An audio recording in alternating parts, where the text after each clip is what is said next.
তুমি কি জানো তোমার সব থেকে বড় শত্রু তোমার পরিচিতদের মধ্যেই লুকিয়ে আছে। মানুষ তোমাকে তখনই সব থেকে বেশি ভালোবাসার অভিনয় করবে যখন তোমার থেকে তাদের বড় কোনো স্বার্থ জড়িয়ে থাকবে। সাইকোলজি বলে, যারা তোমার সফলতায় খুশি হওয়ার ভান করে তাদের চোখের দিকে তাকিয়ে দেখো, সেখানে আনন্দ নয় বরং একরাশ হিংসে দেখতে পাবে। এই দুনিয়াটা বড়ই অদ্ভুত।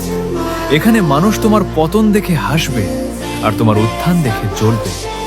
তাই নিজের দুর্বলতা কখনো কারো সামনে প্রকাশ করো না, কারণ আজ যাকে তুমি পরম বন্ধু ভাবছো, কাল সেই তোমার দুর্বল জায়গায় আঘাত করবে। নিজেকে এমন এক উচ্চতায় নিয়ে যাও যেন তোমার শত্রু আর সমালোচকরা তোমাকে স্পর্শ করার যোগ্যতাও হারিয়ে ফেলে।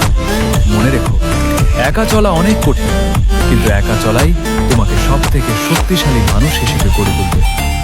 ভিড়ের অংশ হওয়া বন্ধ করো আর নিজের আলাদা পরিচয় তৈরি করো।